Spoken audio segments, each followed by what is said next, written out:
What if the events of your life, those seemingly random moments, the delays, the unexpected detours, were never random at all? What if the closed doors were just as intentional as the open ones? What if the long wait, the sudden change, even the heartbreak, was part of a grand design far beyond your understanding? This is the truth of divine orchestration, the belief that God, in his sovereignty, is not just passively watching your life unfold, but actively shaping every moment according to his perfect will. When God orchestrates, he does not simply respond to what happens. He leads, he arranges, he weaves all things together for a greater purpose. You may look at your past and see brokenness, regret, or wasted time. But in the heavenly blueprint, nothing is wasted. Every failure becomes preparation. Every delay becomes development. Every broken path becomes a step toward destiny. What you thought was the end was only an intermission. What you thought was a setback was actually a setup. Consider the life of Joseph. Betrayed by his brothers, thrown into a pit, sold into slavery, falsely accused, imprisoned. Yet every one of those events, though painful and unjust, was divinely orchestrated to position him in Pharaoh's court at the exact moment Egypt would need a savior. Could Joseph have known that his suffering was leading to salvation for an entire nation? No, but God did. God was writing a story that Joseph could not see in the moment, but that would be revealed in time. The same is true for you. You may not understand why you had to walk through certain valleys or endure certain storms. You may not understand why prayers seem unanswered or why the road has been so hard. But understand this: the hand of God is in the details.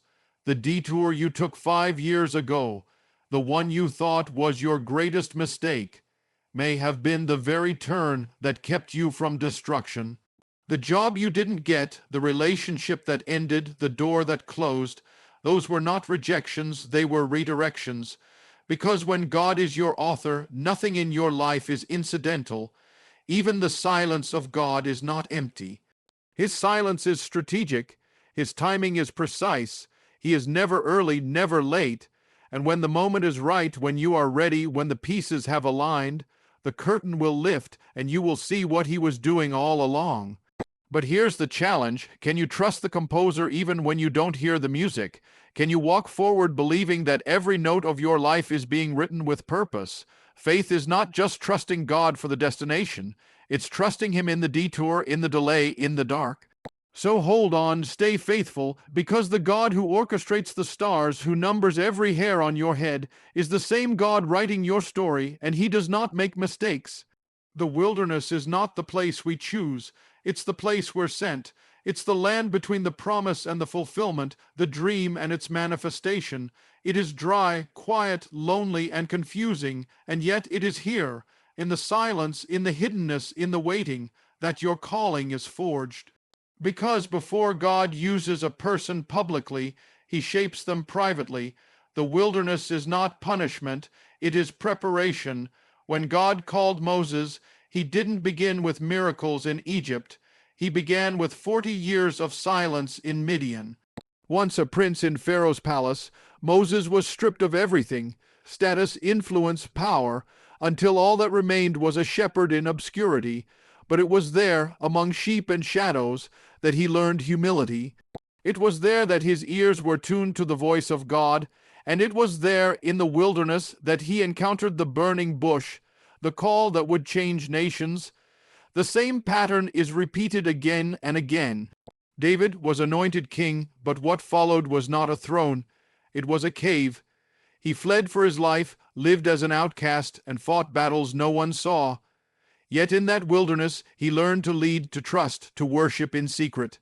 And it was that wilderness training that would prepare him to shepherd a kingdom. Even the life of Christ follows this path. Before he performed one miracle, before he preached one sermon, he was led by the Spirit into the wilderness. 40 days of hunger, testing, and temptation. Why? Because before the Son of God would step into public ministry, he would walk through the wilderness. He would confront the enemy, confront his flesh, and emerge filled with power. So, why do we resist the wilderness? Why do we despise the hidden seasons when no one sees us? No one affirms us, and nothing seems to move. Perhaps it's because we've misunderstood its purpose. The wilderness feels like a place of delay, but in truth, it is a place of design. God hides you not to harm you, but to shape you. He allows the silence so you learn to hear his whisper. He removes the crowds so you stop seeking their approval. He lets you walk alone so you learn to walk with him. Your calling is not found in a spotlight, it is found in surrender, and the wilderness is where surrender becomes real. It strips away the noise, the ego, the distractions. It reveals what you truly believe. It tests your resolve, but more than that, it deepens your roots. Because when your foundation is built in the wilderness, you can stand strong when the winds of public life blow. So do not fear the wilderness. Do not rush it, do not curse it, embrace it, for in that barren place God is doing his most fertile work. The calling that will impact others must first be proven in the place where no one else is looking. And when the time is right, the same God who called you into the wilderness will call you out. Faith is not proven when everything makes sense. Faith is proven when nothing does. When the path is dark, the answers are absent, and your heart is breaking. It is easy to say you believe when you can see the blessing, feel the progress, and understand the plan. But true faith begins where sight ends. To walk by faith is to move forward when every part of you wants to turn back. It is to trust God not just when it feels good, but especially when it hurts. There will be moments when the promises of God seem like distant echoes, when prayers seem to go unanswered, when the heavens feel silent. It is in these moments that many stop walking. They grow weary, disillusioned, and bitter. They begin to question everything they once believed. But those who walk by faith do not base their steps on what they feel or see. They base them on who God is, unchanging, faithful, and true. Abraham walked by faith when God told him to leave everything familiar and go to a land he had never seen. He didn't receive a map, only a promise. And even when the promise of a son seemed biologically impossible, he believed. It wasn't easy, it wasn't comfortable, but it was faith. Job lost everything, his wealth, his health, his children. His world fell apart, and he was left with nothing but grief and confusion. Yet even in the ashes he declared, "Though he slay me, yet will I trust him." That is not sight. That is raw, wounded, unwavering faith. To walk by faith is not to deny the pain. It is to walk through the pain with your eyes fixed not on what you feel, but on who holds your future. Sometimes God doesn't calm the storm. Sometimes he asks you to walk on water through it. And in those moments, your steps of faith are the loudest declarations of trust. Faith doesn't mean everything will make sense today. It means believing that one day, when you look back, you'll see the fingerprints of God in every trial.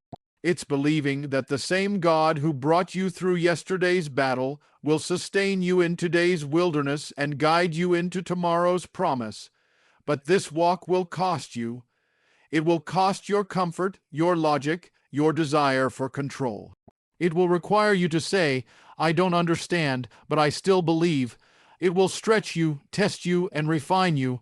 Yet with every step, something sacred happens. You become stronger. Your roots go deeper. Your eyes open, not to the physical, but to the eternal. So keep walking, even if it's with a limp, even if it's through tears, because the steps you take in faith are never wasted. Heaven sees, heaven honors. And in the end, you will find that what you walked through by faith led you straight into the fulfillment of a purpose far greater than you imagined.